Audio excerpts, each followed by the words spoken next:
At the new moon this Saturday night, we have a partial solar eclipse happening in Pisces. It's Saturday night in Australian Eastern Time, that is.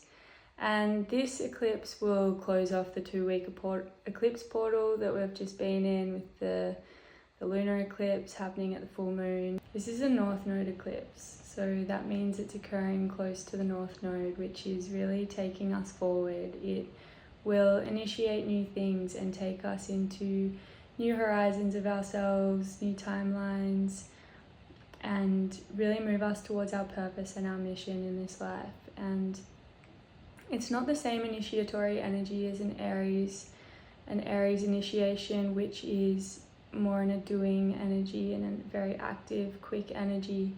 This is happening in Pisces, and so it's a deeper, slower moving energy that is more related to imagination and fantasy, and I can see us more visioning our newness and energetically attuning to it. So it also might be related to a process of letting go or surrendering something else, and this time has been heavily in the frequency of death and endings with a lot of Piscean energy. There's about 7 things in Pisces at the moment, and so there's a lot of ending energy and a lot of surrender energy that's occurring, and I think we just need to be really trusting of everything that's happening at the moment.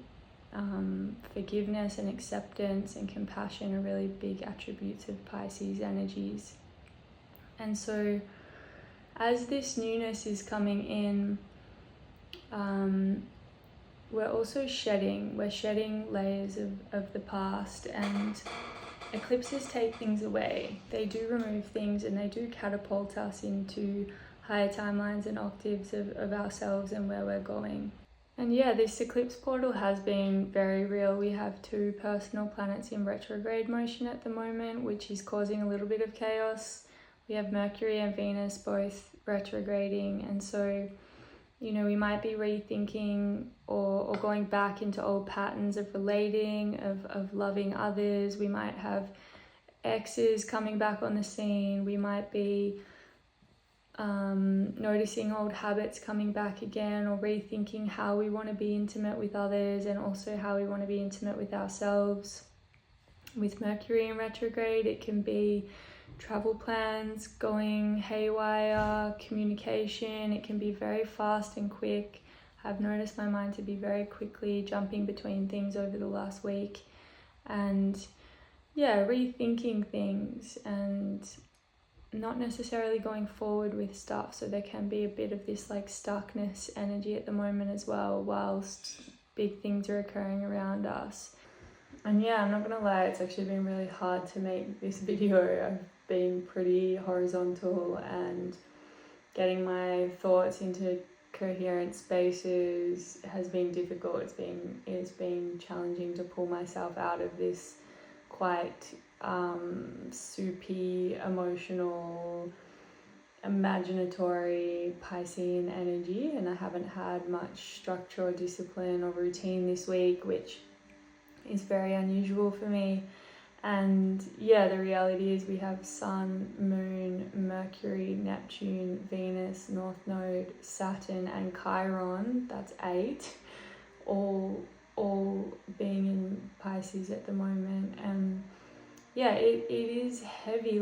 Pisces is the deepest ocean. It's the entire collective human experience of suffering, and also acceptance of all of that, and also compassion for everything that there is. And it can also be a bit doomy. It can be like, oh my god, is this the end of the world? Is this Armageddon now? Are the institutions that govern us totally corrupt? And are we tending towards addictive patterns that help us numb? Pisces is numbing. It's like, this is too much, I'm gonna numb myself. And we can do that with drugs, with food, with all the different avoidance techniques that we have. to stop feeling, because Pisces is such a deeply feeling aspect of the chart, and the pain is real, the suffering is real, the chaos and the turmoil that's happening in the world at the moment is real, and it's very merging energy as well. It's like, who am I amongst all of this? And you know, feeling very empathetic and connected to other people's sensitivities at the moment as well. So yeah, and I'm speaking to True Sky Astrology, so that is the actual locations of the planets and the constellations in the visible sky. In tropical astrology, I think the sun and moon would be in Aries at the moment, or just on the edge of Pisces in Aries. But if you look at the sky, they're still definitely only halfway through Pisces. But either way, all of those other planets except Chiron would still be in Pisces. So yeah, it's an interesting combination of Mercury and Venus doing their retrograde thing in connection with Neptune. They're all going to be conjunct this week as well. And so it's like these deep belief systems and yeah, these very personal planets as well, interpersonal relationships and communication. Yeah, it's a weirdly chaotic time at the moment. There's so much going on, there's so much to be felt and absorbed and understood, and it's not super easy to move forward with projects or with things at the moment. So just, yeah, I'm finding to just allow emotion to be in my body, but not to get in my head about it, and just accept the fact that it's there and there's cycles of things. And yeah, this is a cycle, and it's got its own magic and its own medicine, and we're probably all going to be pretty shifted after this as things do move into Aries later on in April. And yeah, then we'll be starting, but at the moment it is a bit of a clearing time, clearing things out. So yeah, I hope you can embrace all of the newness that's happening at the moment, and much love.